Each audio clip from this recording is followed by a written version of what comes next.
Please. Very nice.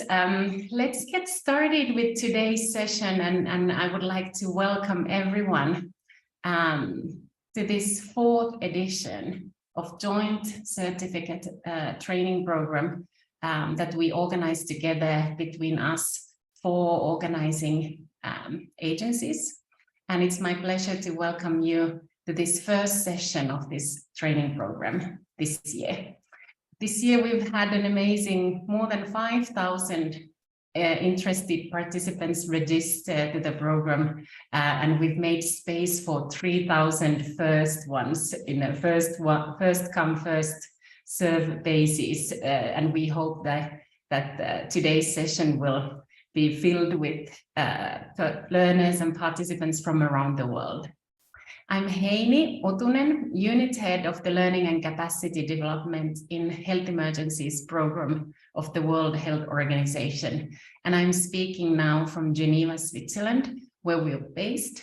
And I'm here together with other colleagues from Switzerland, but also from the Pan American Health Organization in Washington, and hosting this session together with the United Nations Office for Disaster Risk Reduction, their Global Education and Training Institute, and the United Nations Office for South-South Cooperation. And it's been a great arrangement to get this program together for this year. And we are sure you're going to enjoy the next 4 weeks of program to come.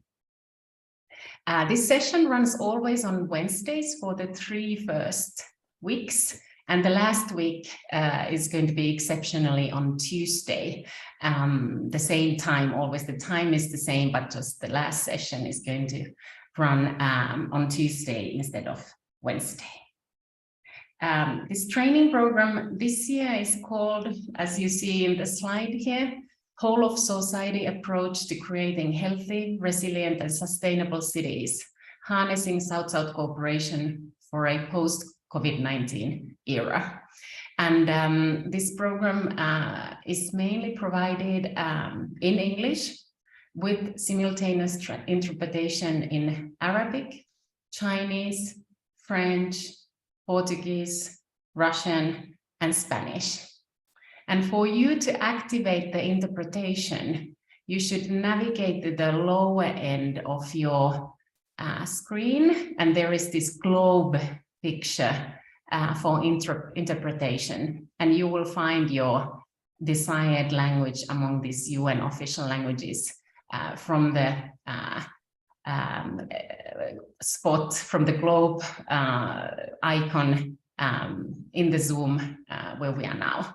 So kindly choose your language and join the session in the language of your preference. And really want to appreciate already at this point all the interpreters who are making it happen in these 7 languages currently.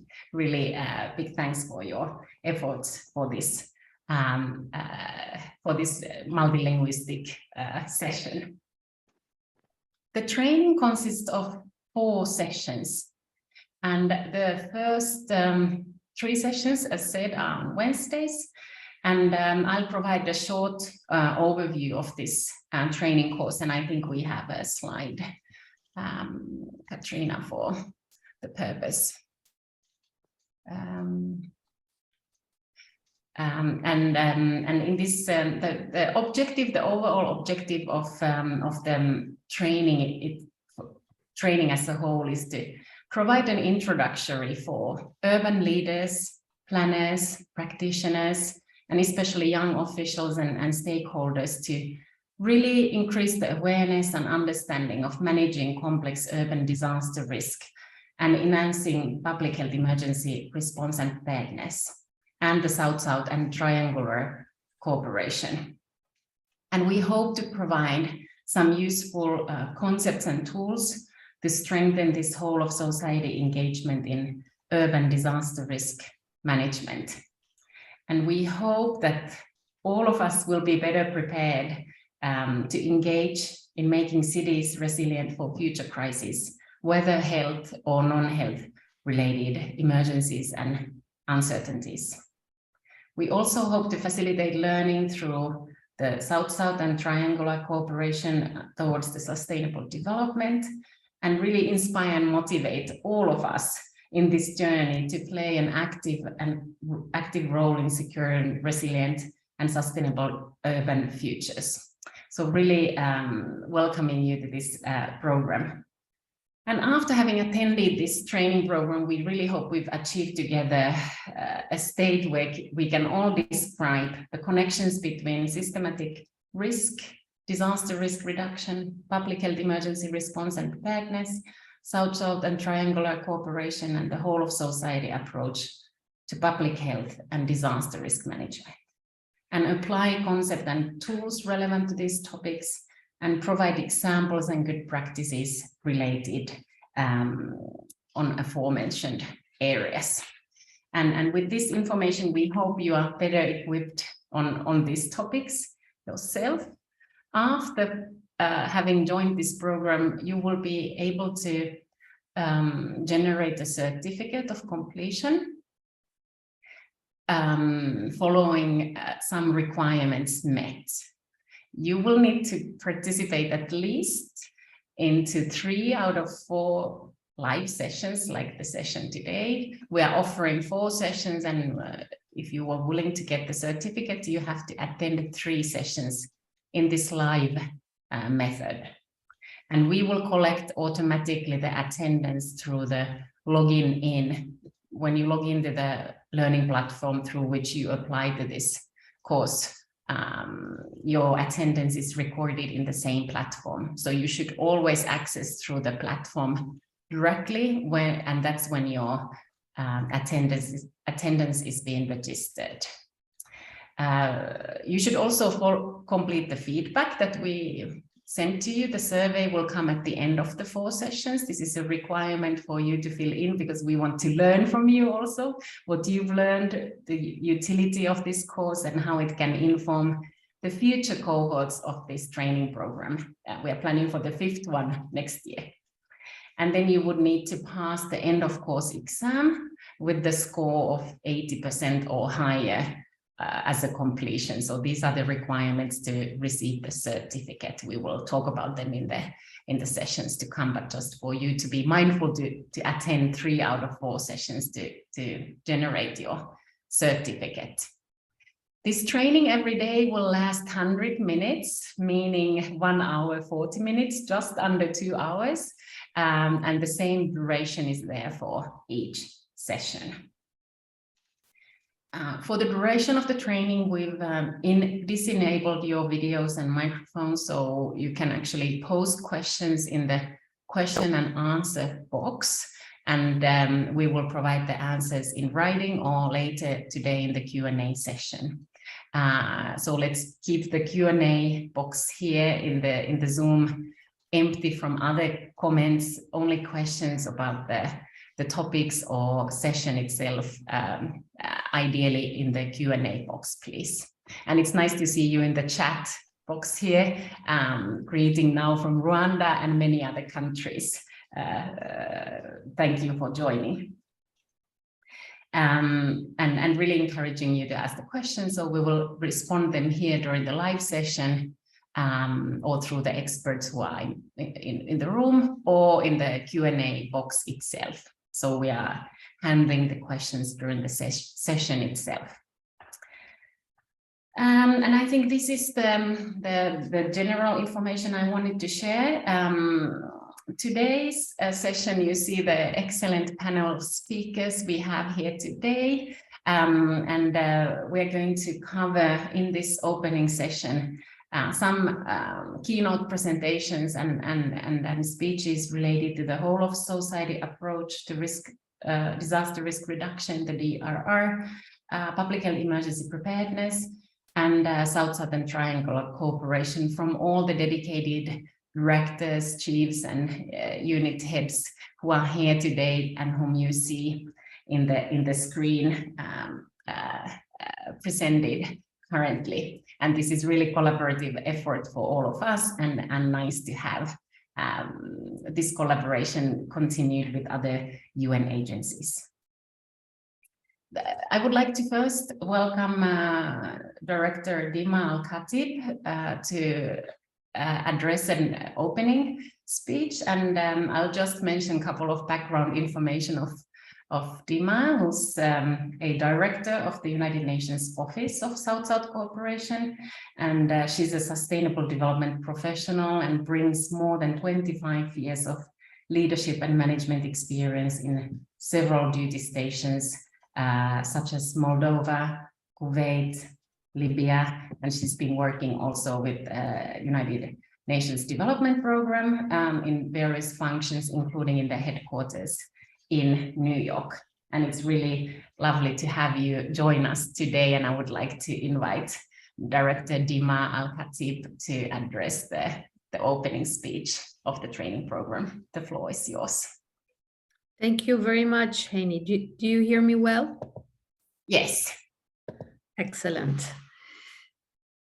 Colleagues, participants, good morning, good afternoon, good evening, everyone. It's so heartwarming to see more than 1,000 people logging into the course.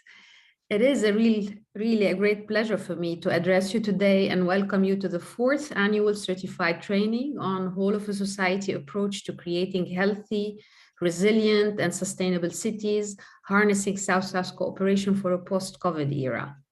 With the mission to promote, coordinate and support South-South and Triangle cooperation globally and within the United Nations systems, our office, the UNOSSC, is proud to join forces with our UN system partners, UNDRR GETI, PAHO and WHO, to support developing countries to work together in pursuit of their shared development objectives through exchange of knowledge, skills, resources, and technical know-how. And it's really based on the numerous requests received from development partners and practitioners worldwide in response to the COVID-19 pandemic that our office, through its South-South Cities projects, initiated the first training in collaboration with UNDRR, GETI, PAHO, and WHO in 2020. And the focus was on harnessing South-South cooperation, disaster risk reduction, and integrating health emergency response and preparedness in building resilient cities and societies. Over the years, we have organized 3 annual training series reaching over 6,000 participants from more than 155 countries and territories. Additionally, nearly 2,700 self-paced online learners have enrolled in this training course on openwho.org. Dear participants, as the World Health Organization declared the end of the COVID-19 global health emergency this year, it is crucial for us to reflect on the lessons learned from the pandemic and build forward better. COVID-19 has exposed the vulnerability of our countries and communities and the inadequacy of our prevailing risk governance and management systems in dealing with interconnected risks and their cascading impacts. Capacity building for local risk management becomes a priority, guided and supported by national level authorities and partners. The recent analysis of actions and progress made in the areas of South-South and Triangle cooperation at the UN also revealed a priority for joint and concerted efforts to build resilience at the global, regional, and country levels. And in order to address this, we need a whole of a society approach, engaging all levels of governments and partnering with all stakeholders from various sectors and promoting cross-border regional and interregional collective actions and partnerships through South-South and Triangular cooperation. This year, while continuing to target multi-stakeholder actors ranging from national and local government, institutions, and communities, we are placing a special emphasis on at-risk groups such as women, youth, persons with disabilities, to ensure inclusivity and equity in disaster risk reduction and public health emergency response and preparedness. And these 4 weekly live sessions are complemented with self-paced offline learning materials, which can be accessed from the training platform. And our aim, as also explained by Heini for this training, is for you to acquire the knowledge and the skills to gain a deeper understanding of the interconnections between these areas and to apply the concepts and tools provided and to provide a real-life example or examples of successful multi-stakeholder engagement. Once again, thank you for your participation and dedication. We hope that this training will be a transformative experience for each of you, empowering you to make a difference in your communities and local contexts, and better preparing for future pandemics and challenges. Let's work together to create healthy, resilient, and sustainable worlds through South-South cooperation. Wishing you all a very successful learning journey. Thank you.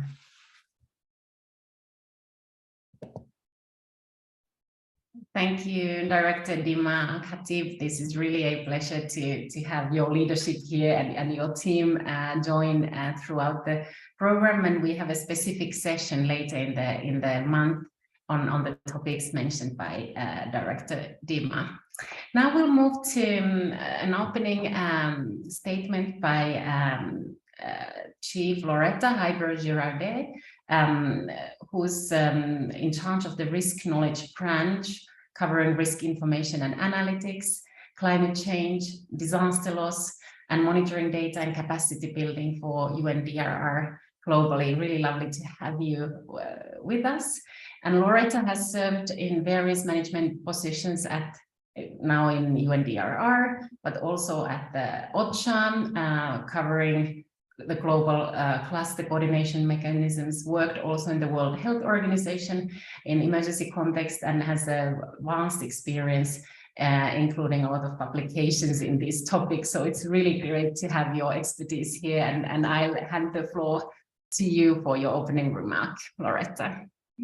Well, thank you very much, and really a very warm welcome to all of the distinguished participants and Ms. Al-Khatib, the Director of the UN Office for South-South Cooperation, Dr. Ciro Ugarte, Director of Health Emergencies for PAHO, WHO, and Xiaojun Grace Young, the Trust Fund Director of UNOSSC, and really all distinguished participants. It's hugely exciting to see the number of colleagues that we have on the call today, and I really do want to express my gratitude to the UN Office for South-South Cooperation, WHO, Pan American Health Organization, and of course my own colleagues at UNDRR for your wonderful collaboration in organizing this joint training, which has been taking place since 2020.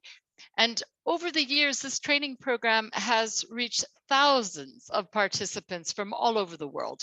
It offers really rich knowledge and good practices on critical issues, from enhancing our understanding of how cities can effectively respond and recover from the COVID-19 pandemic, to understanding the significance of managing complex risks that are growing more complex when we think about climate change, for example, and the impacts, but also adopting an integrated approach to preparedness for public health, for emergencies, and for DRR.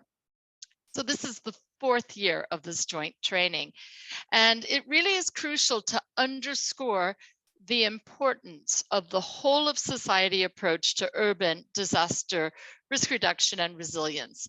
Now, some of you may be familiar with the Sendai framework for disaster risk reduction, and this is the global blueprint that was adopted in 2015 alongside other critical frameworks such as the Sustainable Development Goals. But what's critical about the Sendai framework is that it has all along, from the very beginning, emphasized the pivotal role of local governments and their stakeholders in the planning and implementation of localized disaster risk reduction measures. And we've just reached the midpoint of the implementation of the Sendai framework, which, of course, perhaps not a surprise, reveals substantial progress, has taken place globally, but we have significant gaps. We really need to scale up. We need to accelerate work in the face of growing disaster risks. Now, 2 of the key areas that were highlighted in the midterm review of the Sendai framework, which was concluded at a high-level meeting in New York just 2 weeks ago, but 2 of the key areas that were repeated throughout the review was the need for enhanced local level capacities and that important whole of society approach.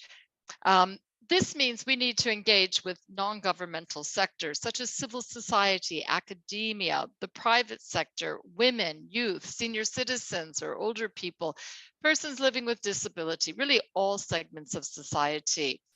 And it really underscored the need to strengthen local capacities towards collaborative actions. There's a real belief that such approaches, the focus on the local, the strengthening of local capacity, will be the critical game changers to ensure our cities and countries are made safer and more resilient. And of course, UNDRR is fully committed to continuing our support on capacity development and to create new opportunities to foster all of government engagement. We cannot achieve these goals alone. We need support and commitment from each and every one of you. And of course, you may be familiar that we are working with many partners now on the Making Cities Resilient 2030 initiative. And with this, we're aiming for a long-term sustainable approach to risk reduction and resilience building, bringing together diverse partners and leveraging their expertise to support municipalities at the local level. And let me just brag for a moment, if I will, about some of the progress to date. So in its third year, we now have 1,544 municipalities from 80 countries and territories with a combined population of over 486 million people that have joined MCR 2030. I mean, that's just a tremendous number of cities that really are telling us they want support, they want to move ahead on resilience building. Importantly, 30 national government entities are also engaged, and we know very much the need to better link the national and the local, and they're using MCR 2030 as a tool to support their local governments. And we have more than 325 service providers from civil society, academia, who are ready to provide this technical support. So during this training course, you will be hearing from experts, including representatives of the MCR 2030 local governments and partners, and you will be learning about some of the good practices on this whole of society engagement. I hope, but I know you will find this training fruitful, and most importantly, that you will be able to apply what you learn in your work. And I urge each and every one of you to really recognize the critical role we all play in reducing disaster risks and making our cities resilient. So thank you very much, and I wish you all great success in this training course. Thank you. Thank you, Loretta, for that inspiration and connecting this session to the previous ones, and as we move forward in these changing times that we are living, and really lovely, and look forward for the session you mentioned here on the DRR and resilient cities topics. Many thanks for that. Now we're moving to the keynote presentations that will be provided by Dr. Ciro Ugarte and Director Xiaojun Grace Wang as next sessions. And I'd like to introduce Dr. Ciro Ugarte, who's the Director for the Department of Health Emergencies in the Pan American Health Organization in Washington, who has a plethora of experience from the public health, emergencies, medicine, and experience in PAHO since the year 2000, and of which the past 8 years he's functioned as the Regional Emergency Director. And a lot of background also working with the government of Peru in the National Institute of Occupational Health and Office of National Defense of the Ministry of Health. So great experience also for this context. And we will hear now a short keynote speech on the health preparedness and emergency topics that will be then dealt more in detail third week of this training. So Dr. Ciro, the floor is yours. Thank you so much, Heini. It is a great pleasure to join you all in this session. Why? Because it is a truly joint work all over the world. And it is so important to address also the pressing needs, an increasingly urbanized world, Our preparedness for health emergencies and disasters in urban settings is a must. We've seen that in large emergencies, large disasters, but also in epidemics and the pandemics like COVID-19. And urban environments present a unique set of challenges owing to their population's density, intricate infrastructure, but also distinctive vulnerabilities and challenges.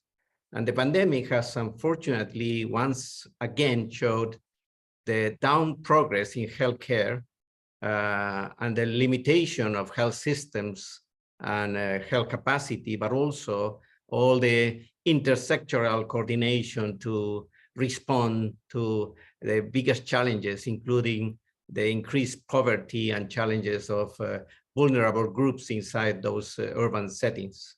Therefore, it is essential now more than ever to adopt a whole of society approach. We have been seeing this for a long time.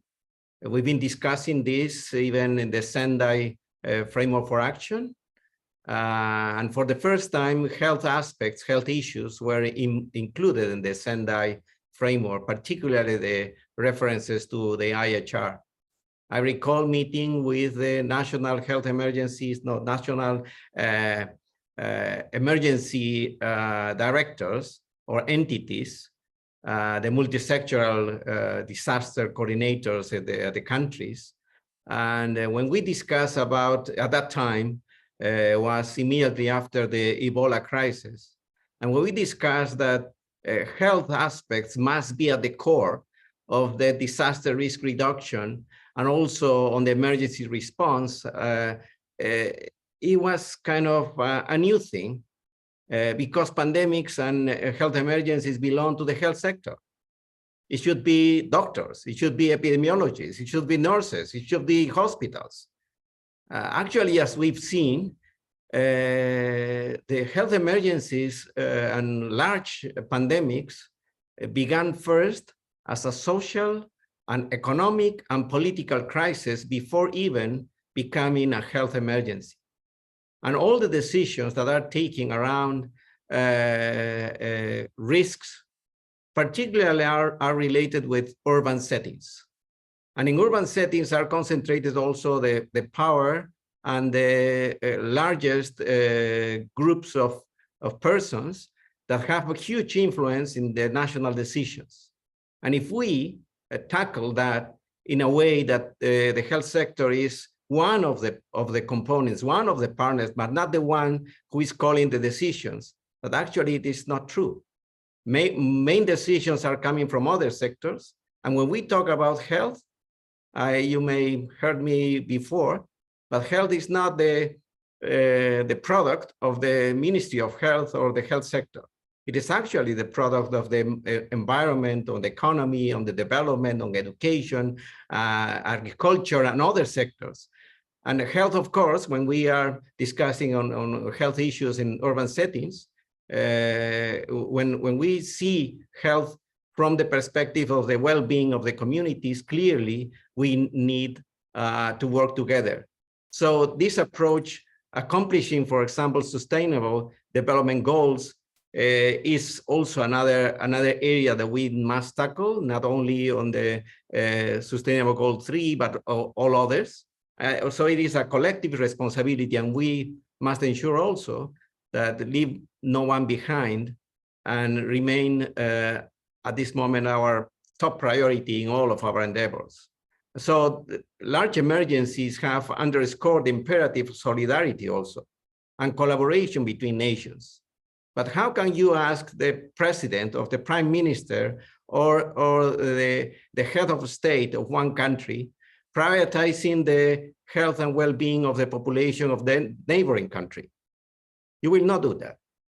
But at the same time, you must look at the interconnection among the regions, among the countries, among the partners. So the interdependency is also another area where we must increase our efforts.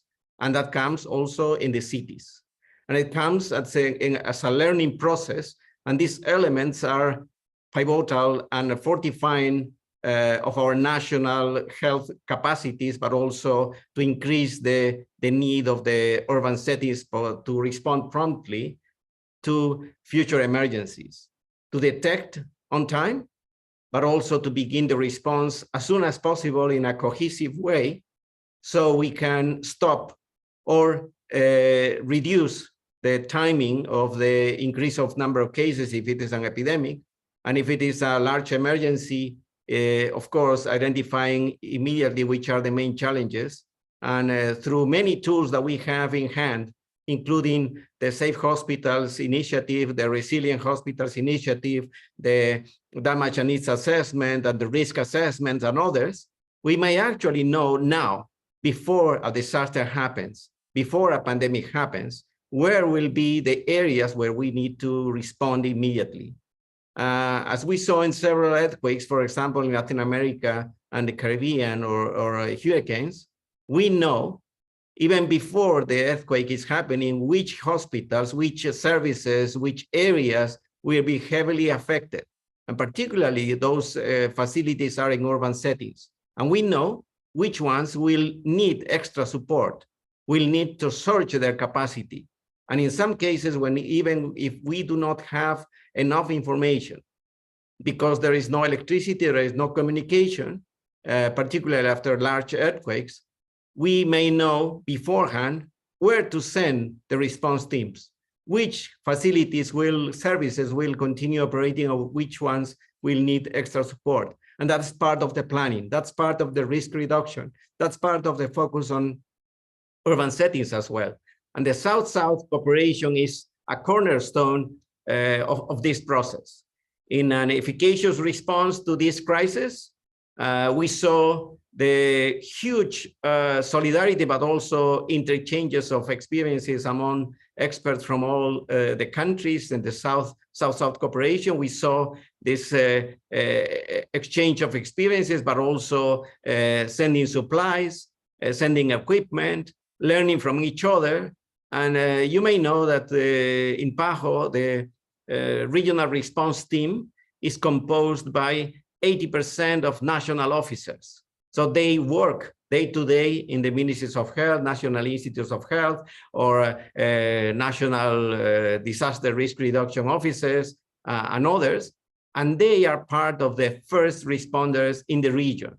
And they learn from each other. And talking to their peers when they arrive at the country that is affected by a large emergency is different than coming from an international organization. And also is a building block. That is the core of the South-South cooperation that is built before the emergency, before the disaster, and exchange of knowledge and experiences between countries. So we must prioritize also the systematic risk assessment in urban environments to identify the specific threats they face, such as earthquakes, floods, epidemics, among others. And effective preparedness requires strategic planning and coordination between different stakeholders, such as local governments, health agencies, emergency services, community-based organizations, and civil society. And this lays the foundation of appropriate measures to be executed in case of emergencies. The spirit of collaboration amongst these entities is paramount to ensure a coordinated and efficient response. And the backbone of any response to health emergencies in disasters lies in the strength of the local capacity of urban environments. This involves training of medical personnel, developing early warning systems, establishing emergency operations centers, and upgrading crucial infrastructure like health facilities, hospitals, health centers, health posts, and the networks. Moreover, the role of the community must be emphasized in emergency preparedness. Education and awareness programs should actively involve the population in identifying the risks, planning evaluations, planning evacuations, and adopting self-care measures.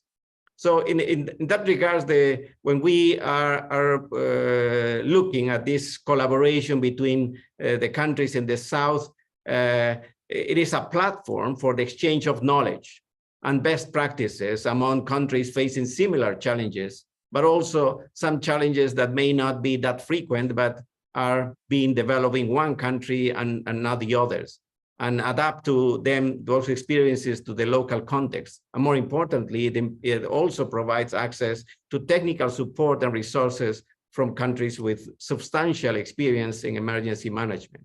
So cooperation among countries can significantly contribute to reducing existing inequity, inequality gaps, particularly in terms of emergency preparedness and response. So by sharing resources and knowledge, we promote equity. Equity not only as a slogan, but actually given the persons, the countries, the urban settings, in proportion to their needs and their level of developments, and also to have the capacity to face health emergencies and disasters.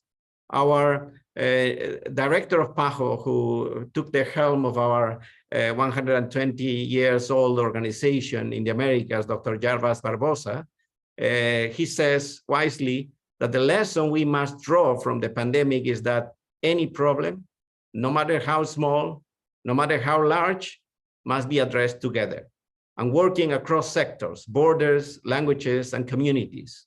And by uniting our efforts, we can enhance emergency response capacity and foster resilient communities and urban environments worldwide. And through the promotion of South-South cooperation and triangular cooperation, international organizations can aid countries and foster dialogue amongst them and encourage also the regional and sub-regional collaboration, identifying existing capacities and best practices, and recognize innovations and new technologies and new ways to deal with things according to the culture and the experience of the communities. And this is the foundation in which we can reduce health inequalities, all grounded also in evidence.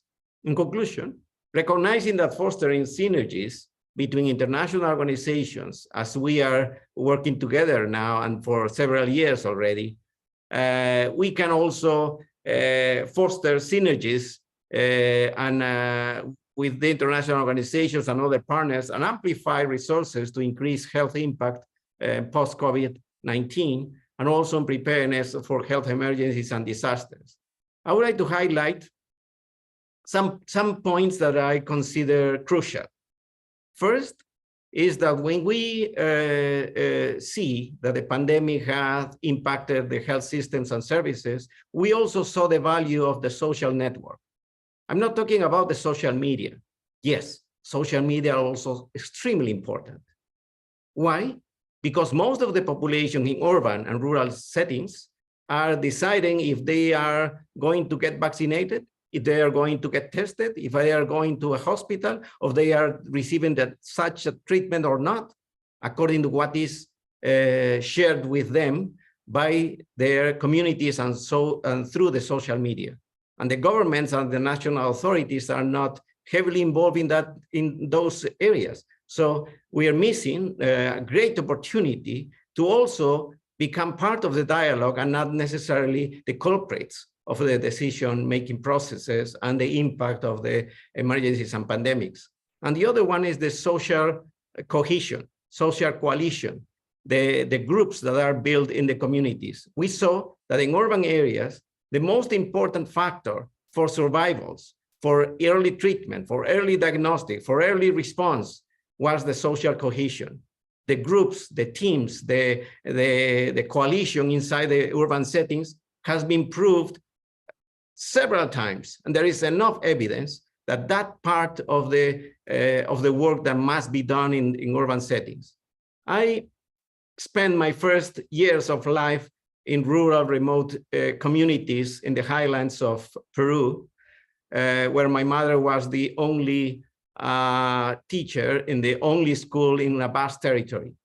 And I enjoyed the culture, the optimism, the hard work, the joint efforts to progress of those communities. But I also saw the challenges and the poorness and the lack of capacities of the inexistent health facilities in those areas. But when I went to bigger cities, actually I saw the poorest of the poor in urban settings. I saw more violence. I saw, unfortunately, challenges that are many times hidden from us. And those are the communities where the insecurity is rampant, and the violence and disasters affect those populations. And because they are not clearly visible, probably we don't feel that we need to respond to those challenges. And millions of the internally displaced population coming from violent areas, they don't want to get identified or recognized. And the people that are working in an, not necessarily with the permits that they have or other means, usually they are not visible for all of us. And that's a component that we must work on. So let's go local. Let's work in our cities and contribute to its safety, resilience, health, and well-being. This is a common task. We can do it together. Thank you so much. Thank you, Dr. Ciro, for this inspiring speech and aspects on how health and urban settings meet, and how the importance of being able to function in settings of disasters. So this was really inspiring speech also to hear, and we go forward looking into the session details in the third week on the health topics. And thank you for your sharing and wise words. We continue with the director of the Trust Fund of the United Nations Office for South-South Cooperation, Xiaojun Grace Wang, who's been here with us also before. It's really great to continue in this joint training program. And Ms. Wang has a very senior, extensive experience on knowledge brokering, on facilitating partnerships and strengthening the capacities of countries to engage in South-South and triangular cooperation. And you've been leading this work also in the United Nations Development Programs Bureau for Policy and Program Support, and in other functions. In your past functions also include the UNDP's Global Cooperative Practice management area and in China, and this is really a nice experience also to inform this session. So I'd like to hand the floor to you now. Thank you very much. Thank you very much, Heini. It's indeed very heartening to meet colleagues for the fourth year, and it's very a pleasure for us to say that all the participants, you are new participants, so this training, we hope, will be a very useful learning journey for you. We have got very good feedback from the previous training sessions. So we are very determined, committed to continue this effort with you. Today, I will make a presentation on one of the golden keys to unlock the challenges we face today, that is cooperation. I think we have learned from the past pandemic and also the various climate-related disasters that none of the challenges we face today can be resolved by an individual, by one community, or by one city, even one country alone. They require measures that cross border. They require measures that is based on solidarity. Often they require measures of partnership. And South-South triangular cooperation is one of such partnership modalities that can help us to achieve our goals. So let me show you the PowerPoint. Let's go through this topic together. I hope you can see the PowerPoint. Yes. Okay. So my presentation today will, of course, first introduce to the new participants about the UN Office for South-South Cooperation. I will also talk through the evolution of South-South and triangular cooperation, highlighting its principles and modalities that make it a distinctive and complementary cooperation modality to ODA. I will also talk about the institutionalization and inclusiveness of South-South cooperation, showing how this modality are engaging the whole of society approach. What has been its contributions in the COVID-19 response and in the longer term public health emergency response? What has been its contributions in disaster risk reduction? What platforms the UN Office for South-South Cooperation offers so that you can engage with partners, like-minded institutions to work together towards a more resilient future, leveraging especially our cities project, since today's topic is on the cities level. Our office, UN Office for South-South Cooperation, as introduced at the beginning by the director, Ms. Dima, was established by the UN General Assembly in 1974 with a mandate to promote cooperation among developing countries, which is South-South cooperation, and also complemented by triangular cooperation. Cooperation among developing countries with support by developed countries or international organizations. Our mandate are twofold. One is globally, we promote, support, facilitate such cooperation. Two is we serve as a coordinator to enhance the support to South-South cooperation across the UN system. So it's such a pleasure to work with several UN entities today as an example that we collaboratively achieve better results in supporting partnership and cooperation. We aim to achieve 3 outcomes in the coming few years. The first is this office serves as a secretariat to policymaking at global level. The General Assembly has an organ called High-Level Committee on South-South Cooperation. Just last week, they met every 2 years to make global policy towards better cooperation through South-South and triangular cooperation. And also, we aim to achieve an enhanced capacity of UN entities so that UN entities together can respond to requests by developing countries, address specific development challenges in implementing SDGs through leveraging this kind of cooperation. We also aim to achieve outcome 3, which is developing countries are enabled to implement the 2030 agenda through harnessing these mechanisms for exchange of knowledge, for capacity development, for technology transfer.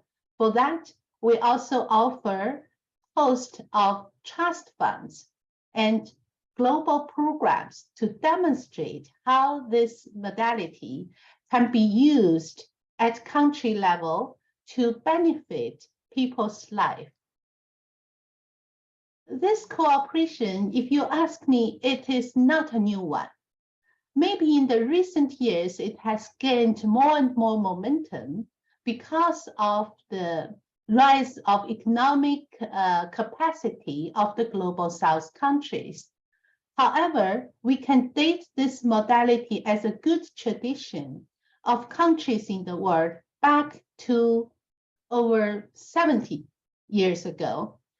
Right after World War II, in the movement of decolonization, countries from Asia, Africa, Latin America are coming together to work with each other, support each other. At those times, countries were still very poor, but solidarity comes to the upfront, to the center. And one milestone during that age is the Bandung Conference, 1955. And that is a historical moment. At that moment, countries from the global South agreed to the basic principles, how to work with each other. Solidarity and respect becomes the center of those principles. And things move on to the 1970s and 80s. At the time, economic issues, technology advancement has become the center of developing countries' priorities. Developing countries would like to advance technical cooperation. So there was a UN conference on technical cooperation among developing countries. That's 1978 in Buenos Aires. We call it PAHO. And out of that conference, there was an outcome, a plan of action for developing countries to enhance technical cooperation with the support of UN system. And it is around that time, 4 years before this conference, our office was established. We played an instrumental role in supporting countries move towards this historical milestone. Now, come to this century. At the beginning of the century, the world has set MDGs, Millennium Development Goals. This cooperation has also been aligned to the overall development goals of the world. The first high-level UN conference on South-South cooperation was organized in 2009, Nairobi Outcome Document, that aligned this cooperation modality with MDGs, development goals, and also enhanced the UN system-wide support to South-South cooperation. Moving from there to 2019, PAHO plus 40. 40 years after the UN conference on TCDC, in Buenos Aires again, the second high-level conference on South-South cooperation of the United Nations. This conference is also very important. I will talk more about why it is important and how it relates to today's topic of a whole society approach. So the principles of South-South cooperation, as I said, follow the foundation from the 1955. It's a common endeavor of people and countries of the South based on shared experience, common objectives, and solidarity. It's guided by principle of respect of national sovereignty, ownership, and priorities defined in national plans. Partnership among equals, free from conditionality. Increase mutual accountability and transparency, coordinating with other development projects to achieve synergy. Embracing a multi-stakeholder approach, including non-governmental organizations, private sector, civil society, academia. So this is also an evolvement. If you think about the 1950s, 70s, 80s, and even before, I think that before this century, South-South cooperation was more like government to government, government-driven approach. In recent decades, we see more and more engagement of private sector, civil society, think tanks. So I would also like to introduce to you the symbol of South-South cooperation, and that was set in 1978. Look at this, a bridge connecting two spheres. So South-South cooperation is indeed trying to bring countries together, serve as a bridge, sharing experiences and knowledge, and aim for the common development of the world. The PAHO plus 40 is an important milestone. First, because it further clarified what is South-South cooperation for. It is for advancing sustainable development. And it further listed out, emphasized the diversity of means to deliver this cooperation. It includes knowledge exchange, sharing of solutions, technical transfer, training capacity development, joint research, collaborative public goods through regional and sub-regional mechanisms, through neighborhood initiatives. It also includes trade and investment issues to promote better trade, and investment flow among developing countries.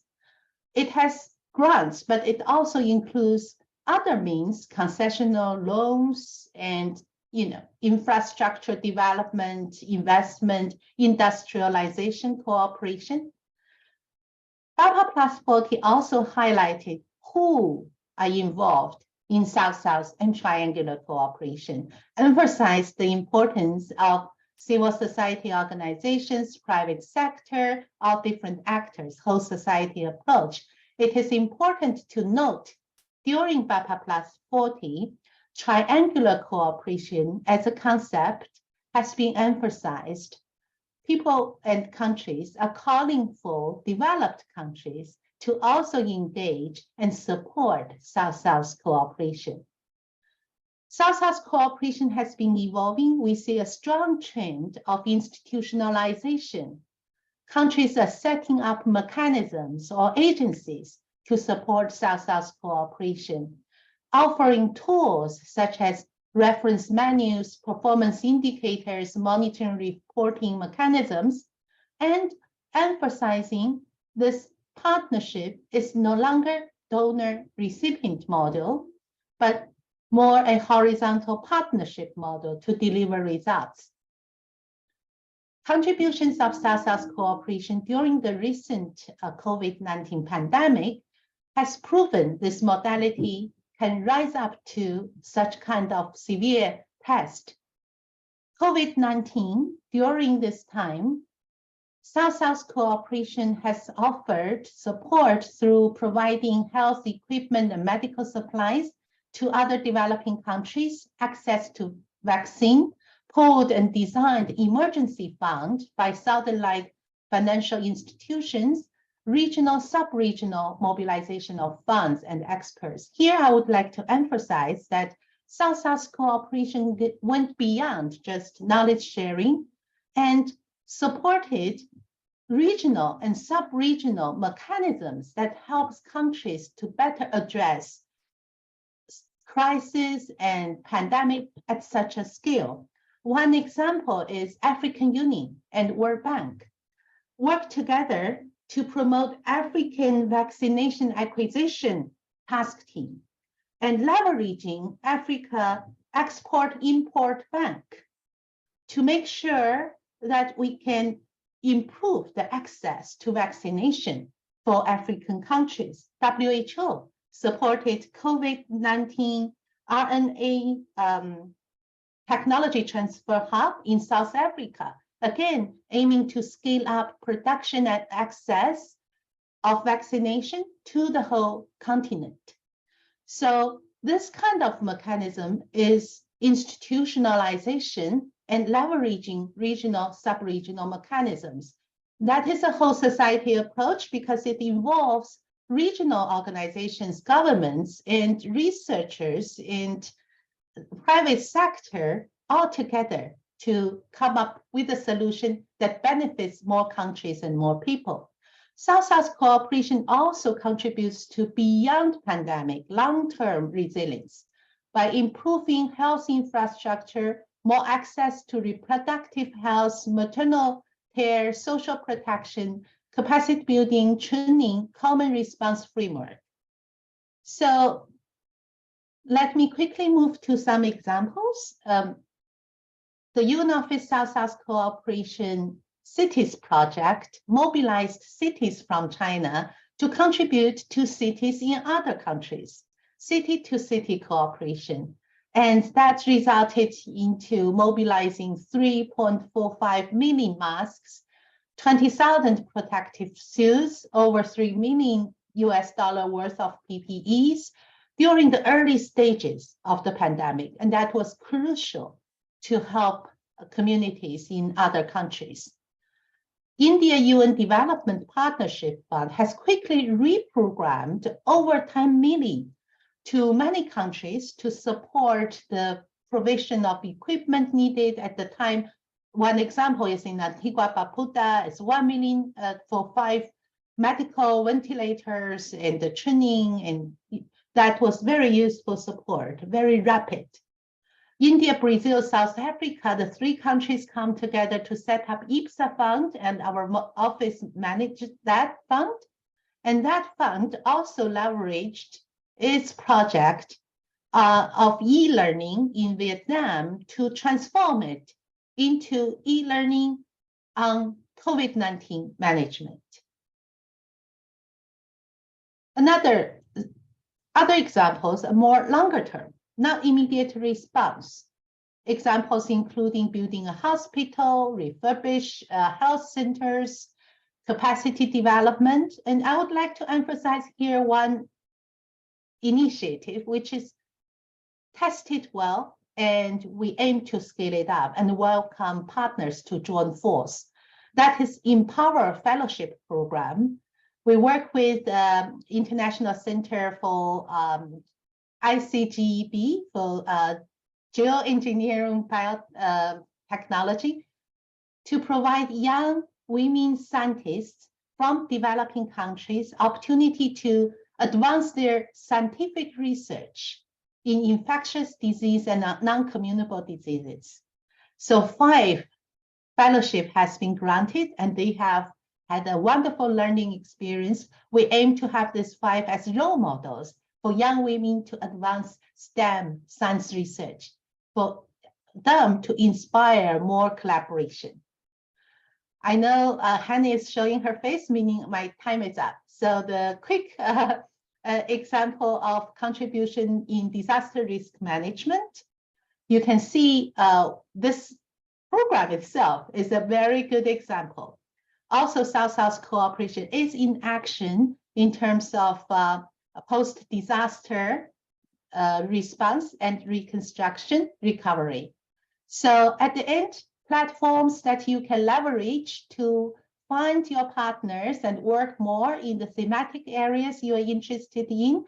We have South-South Galaxy, a digital platform. You can register and meet over 500 institutions in the world interested to advance cooperation on sustainable development.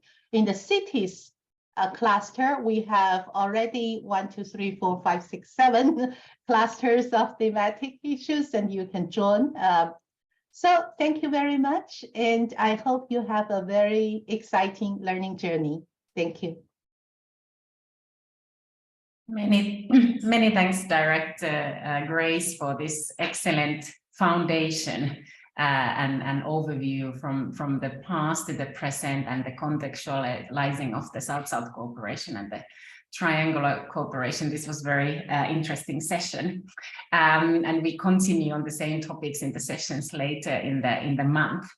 Now we have a chance for a technical introduction for the disaster risk reduction concepts from Sanjaya Bhatia, who's the head of the Global Education and Training Institute located in the Republic of Korea in Incheon. And Sanjaya, prior to taking this position, has worked with the International Recovery Platform in the Secretariat of IRP in Kobe, Japan. Also functioned as the focal point in disaster resilient schools and hospitals program of the World Bank, and has experience from the government of India in similar functions. And now we look forward hearing from you on the thematics related to this session. So over to you. Thank you. Thank you, Heini, and thank you for to all the participants for joining. We have, I think, more than 1,500, almost 1,600 people from around the world today. So let me just share my slides and just go through this quickly. I see all of you have been very active in the Q&A, and we've been trying to answer questions, but there are lots of questions from the South-South presentation, so I think my colleagues will be looking at that. So meanwhile, let me just start with we're going to cover some terms, and we're going to look at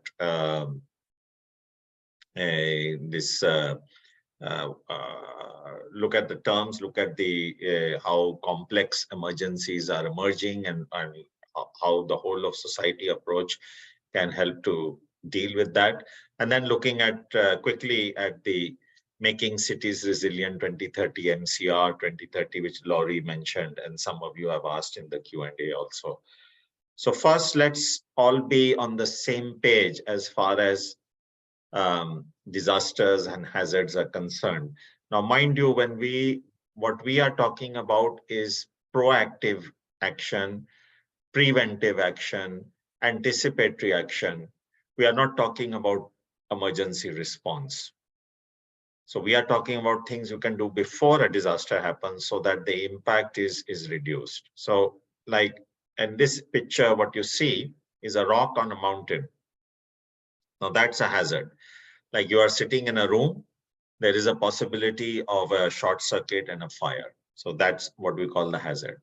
And we see these people, they have their house there at the base of the mountain. The rock can fall and hit them. So they are exposed and vulnerable. They are vulnerable to the hazard. The exposure is their location, is the kind of house they have. But that doesn't make a disaster. A disaster only happens when the hazard, exposure, and vulnerability, all three interact. Now, what that means is that we can influence one of these three factors and try to reduce the risk.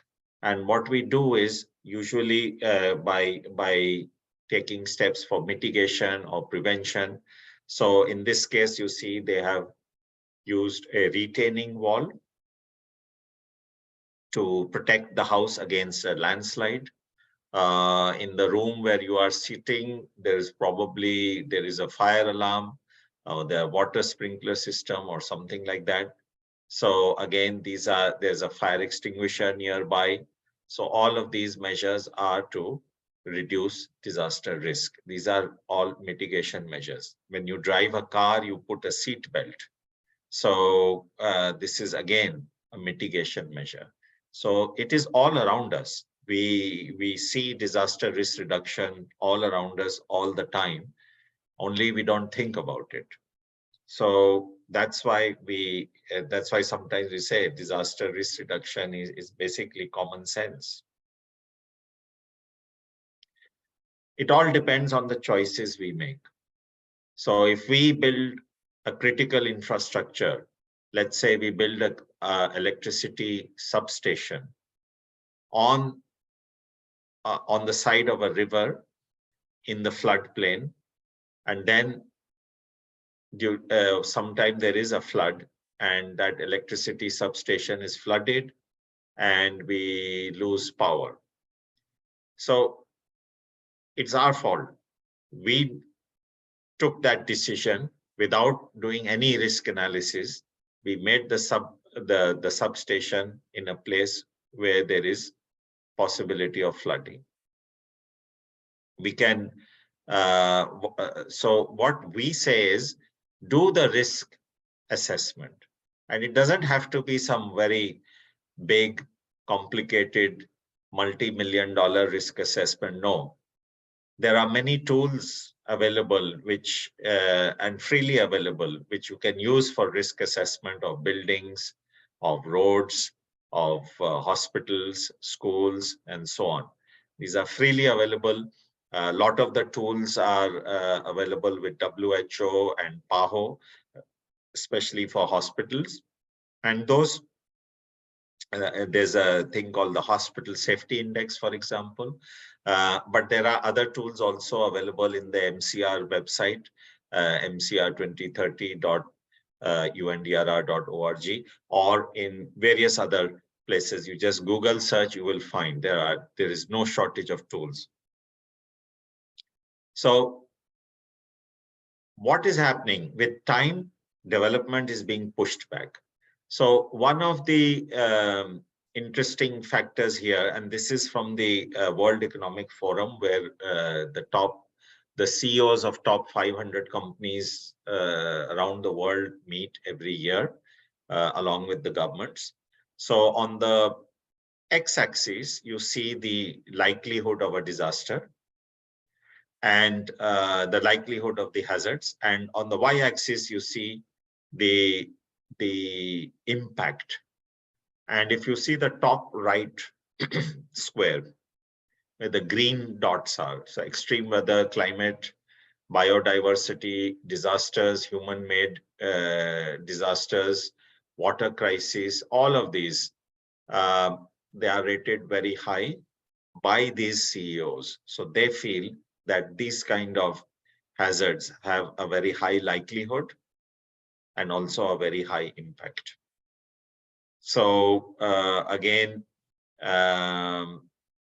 when we try to attract businesses to come and invest in our city, in our country, they are looking at these kind of factors, amongst other things. But just below that, in the orange, you will see governance failure. Why I want to highlight this is because many questions asked about in the Q&A were asked about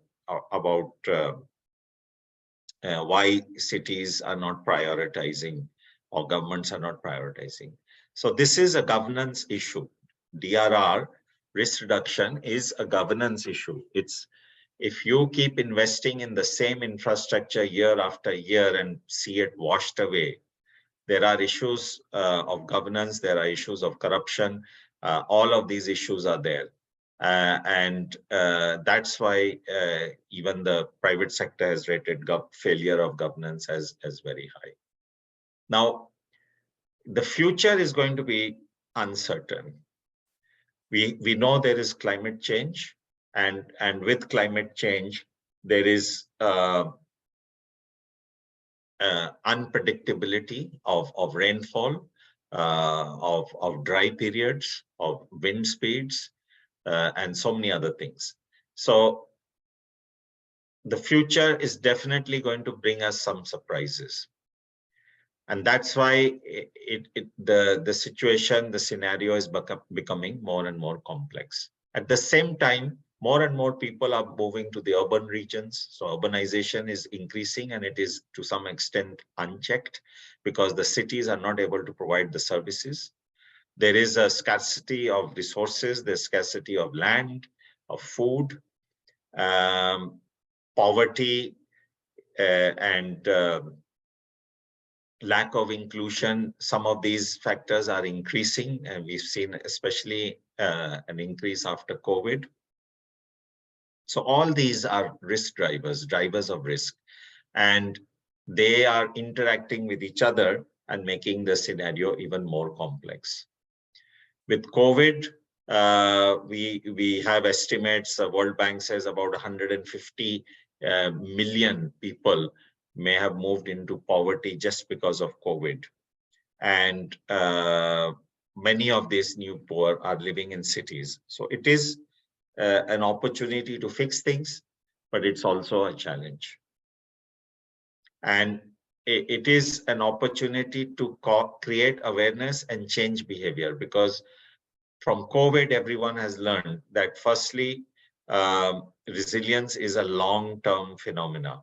We can't wait for the pandemic to happen and then suddenly say, okay, we will now react to it and we will manage things. We all saw how chaotic 2020, even parts of 21 were. So to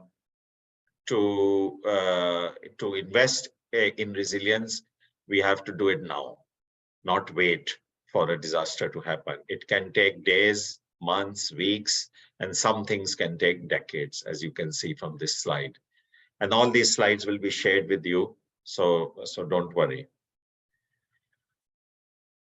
Resilience also is a factor of chronic stresses, meaning some of the underlying drivers of risk, and acute events. So for example, we might say climate change and earthquakes will not interact, because earthquake is a geological event and climate change is hydrometeorological, related to wind, water, and so on. But actually they will. So suppose there is an earthquake in an area, it means people do not have housing, their livelihoods would have been disrupted, school, education, health, everything is disrupted, basic services are disrupted. And at the same time, there can be a follow-up cyclone or a drought or heavy rainfall causing urban flooding.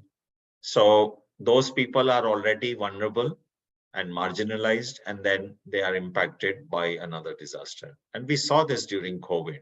There was COVID, there were cyclones, there were hurricanes, there were earthquakes, everything happened along with COVID. So it was two hazards interacting with each other and making the situation even more complex. And that is why it's the right thing to do to invest in risk reduction and to think about risk reduction. And as I said, it's not rocket science. It's doing a risk assessment before the government makes any investments, and doing a risk assessment before the private sector makes any investments. Or if you are setting up a factory or a warehouse or your own house, do a risk assessment. Use the information which is easily available and do a risk assessment. Is this area prone to flooding? Is this area prone to landslides? Is this area prone to fires? Do that and then bring in the mitigation measures before you take further steps.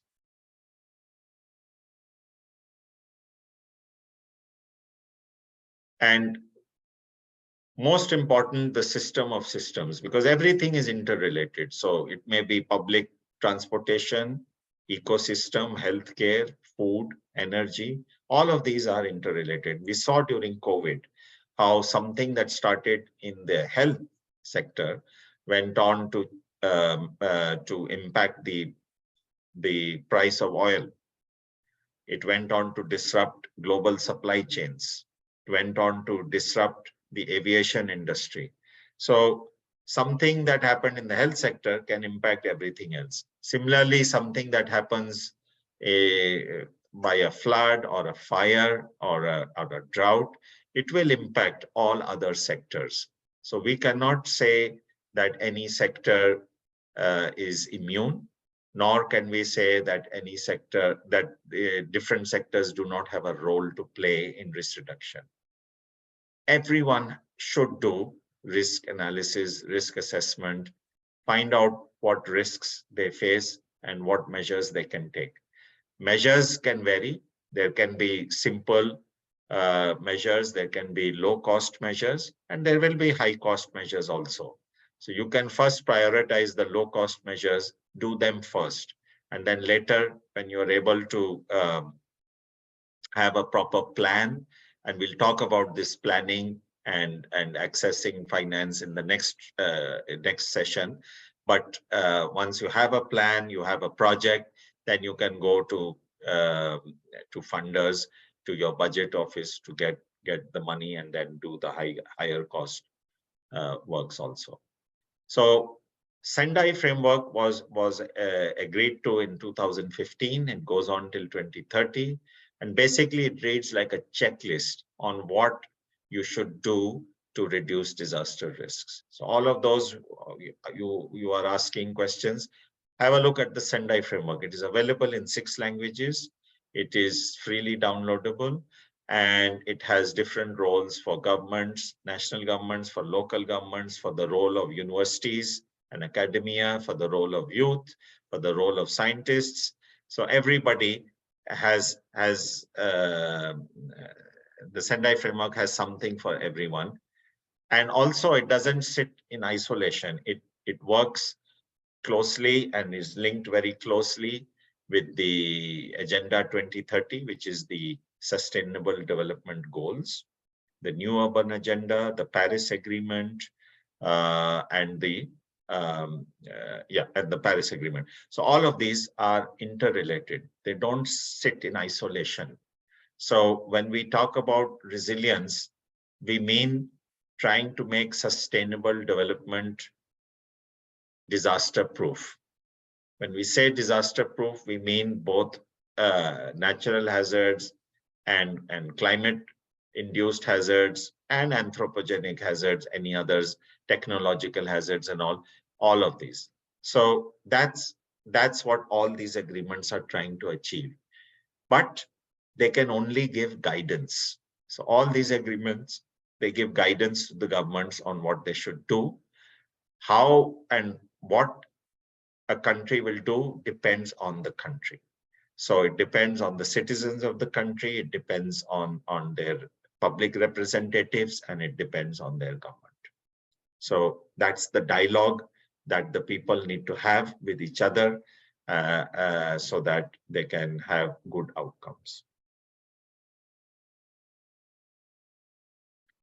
So all of society approach, and that's why all of society approach is very important, because good governance cannot happen without all of society approach.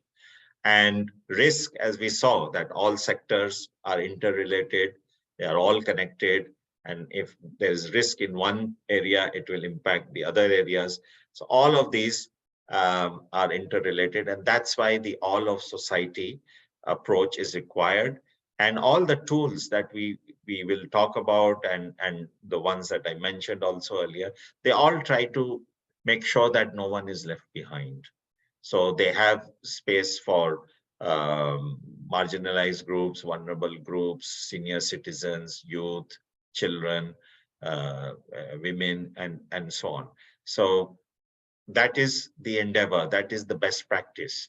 Now it has to be implemented, but that is the guidance. And somebody asked about the midterm review. So the midterm review, I put the link also in the chat, but it is it's public. You can go there, you can have a look. Many things were emphasized, including capacity development and local action. So action at the subnational level was emphasized by all the member states. So all of society approach means involvement of all sectors and managing the interdependency between all of them. So here, as you see, the food, energy, telecom, transport, finance, law and order, police, everyone, they all have a role to play.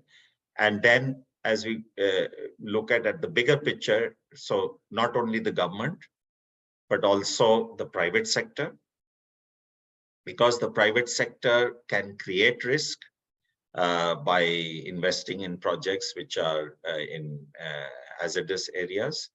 The private sector can provide services to reduce risk through technical services, consultancies, and technology. And the private sector, of course, is important because it provides livelihoods to the people. It also provides tax revenues to the government. So it's in the government's interest that the private sector functions efficiently and is not disrupted by disasters. And similarly, civil society is important again for the government, because you need the civil society to function smoothly so that they can be clients of the private sector. They can generate commercial activity and buy goods and services. That's how the economy runs. So without that, again, there will be major disruption. So all of society approach, making sure everyone is consulted and everyone's needs are understood, and as far as possible, everyone's needs are addressed. That becomes very, very important. And as I said again, if you look at the Sendai framework, you will see what is the role of the local government, what is the role of the universities, what is the role of the scientists, what is the role of the youth, and what is the role of the civil society organizations. This part, again, it's important to just mention that what we promote is local governments should have a strategy. They should have a plan on how they want to address resilience and how they want to reduce risks. So there are many tools available, which we will talk about later. I'm not going to go into them now, but this is the scorecard, and you can freely download them and use them. The last part I wanted to talk about was the Making Cities Resilient 2030. I do encourage all of you, all the cities that you are in touch with to join. The Making Cities Resilient campaign started in 2010 and ended in 2020.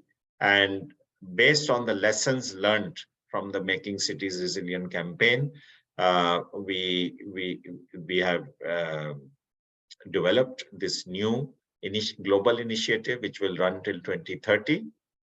And this focuses on implementation. So all the challenges that some of you have mentioned in the Q&A, you will find there are services available in the Making Cities Resilient 2030. There are tools available which can address those challenges. And these are all freely available tools. And there are a large number of private sector partners also who are offering their services. So have a look, go to MCR 2030 and see. It's very simple for cities to join. It's also very simple for universities and other service providers to join. So you can join as a service provider also. The focus is on know better, plan better, and implement better, but also looking at the involvement of the national governments. So many national governments are part, I think over 80 national entities and governments are part of the MCR 2030. This is what it looks like. And if you see in the green areas, those are just some of the priority areas which have been mentioned by cities themselves. So A is for awareness, B is for the diagnostics, the cities which are in the diagnostics part, and stage C is in the implementation. So at stage B, they develop the plan, the resilience plan, which is to be integrated with the urban plan and then implement at the C stage. There are a large number of partners, more than 400, but there are some which are in the board. So you can see on the right side, we have the ICLE, UCLG, UN Habitat, World Bank, and so on, who are on the governing board. But also we have civil society organizations, NGOs, private sector, research institutions, financial companies, all who have joined the MCR 2030 and provide services. Today it's 1551. So even from 5th June to today, we have 3 more cities joining. And you can see the population is more than 480 million. And it's actually fully global. So cities and service providers who join can share also their experiences, their knowledge products with other cities around the world. And then I leave you with this last slide, which is the website. And there you see the tab Join MCR. So when you go onto that, then it takes you through the steps to join. It's a simple process. Cities need a commitment letter from the mayor. That is required because we want the cities to be engaged for the long run. So with this, let me end my intervention. Thank you. I leave some resources and thank you very much. Thanks so much, Sanjaya. This is really interesting sharing from your area of work, and we will actually go more in depth, as you mentioned during your session next week, where we have more topics related to the disaster resilience scorecard for cities and public health system resilience addendum of it. So more details and tools will be presented in the next session. Several learners here have asked detailed questions about risk assessments and other tools, but I think we will go into those more in depth during the upcoming 3 weeks of the session. But there was one question I picked up from the Q&A while you were talking. A learner here asks what are some practical measures that cities and countries can take to promote and facilitate the triangular cooperation in disaster risk reduction, if this exists, that would build together with the SSC type of approach? And are there any specific mechanisms or platforms for that, if you have any knowledge of this? Yeah. So examples of actions that cities have taken to reduce risk, firstly, there are so many examples, and they are all there on the MCR 2030. But I can give, I mean, it can go on for hours, the number of cases I can give you. And that is, mostly what we have seen where success happens is where the city helps itself. Because you have to do whatever you have to do, but you have to do within your capacity. So it's not as if everything can be done today. What is more important is to do the assessment, use some tools. It can be the scorecard, it could be any other tool that you are comfortable with, and know where you are, know where you need to go, and find the gaps. More than 500 cities have used this process and around the world. And they find the gaps, and then they make a plan. And the plan doesn't have to be for 1 year or 2 years. It can be a 10-year plan. The MCR is till 2030. So you make a plan till 2030, because you cannot do everything today. For the in this South-South cooperation, I would say even in the MCR 2030, we have a concept called the resilience hubs. So those are cities which have tried to achieve levels of resilience. They are both in the developed world and also in the developing world. But the most important point is that they are learning cities. They learn from their experiences, they document that learning, and they are willing to share that learning with other cities. And that is what the cooperation is all about. And we see, and the MCR 2030 tries to provide that kind of platform. But that's MCR, there are so many other platforms also. UCLG, CLAY, C40, all of them are providing this platform where cities can share experiences with each other and try to help each other. So it's unlimited, the answer to this question. There are too many examples.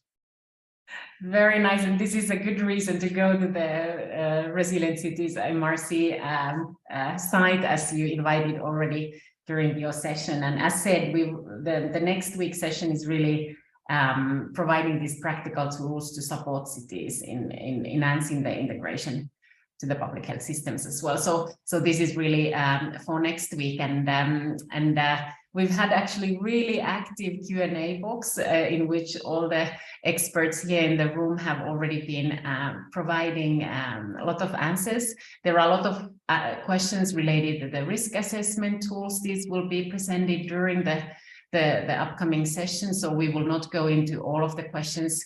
I would like just to address some aspects of the clarification with the materials. This excellent presentation and other presentations are available in the learning site and also in the UNDRR website. So you can retrieve your copies from those sites, and you will also get the weekly briefing resource from the organizers where these materials are presented and sent to you. So the materials are available for you. There were many participants asking the language dissemination, so materials and the tests being organized in different languages, but the majority, if not all, of these materials currently are in English. So is the course completion test. So perhaps you can use some technologies to help yourself with the test questions if the English is not comprehensible. But since they are self-tests that you will take after these 4 training sessions, they are currently administered only in English, and I apologize for the inconvenience caused, and I hope I'm using translate machines every day for my own purposes in different languages, so I hope this will also work for our learners who are attending the test and aiming to get the certificate.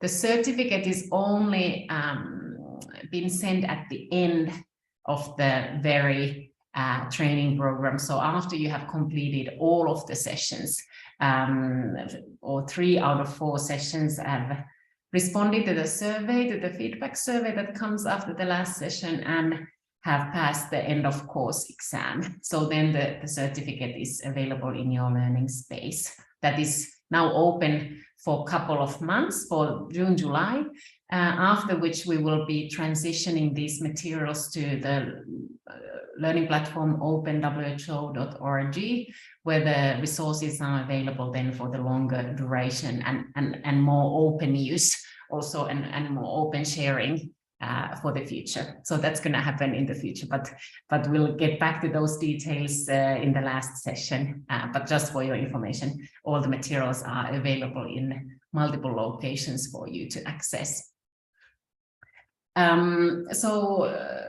The session next week is on UNDRR, as mentioned, disaster risk reduction topics, and we really would like to appreciate the great attendance. We are almost in 1,700 participants in this session. Can have more learners join next time, so encourage your friends, if you had others register for the program, to join from next week to be able to also complete the course, and really would like to thank all the presenters today, all the colleagues who worked hard for many months to put this program together and arrange all of these tools to be available for all of us. And also would like to thank the interpreters of the multilinguistic session you made available this time, and thank you for your active attendance and great exchange from everyone in the chat, and also your very dedicated and in-depth questions in the Q&A. I see the training team here is working hard, responding to all of your questions, and we hope we can get back to some of the technical questions in the upcoming sessions during next 3 weeks. With this, we are at the hour, and I think we are now able to conclude the first session and look forward meeting you next week. And meanwhile, you can get the access to the resources in the learning site, and see you here next week. Many thanks.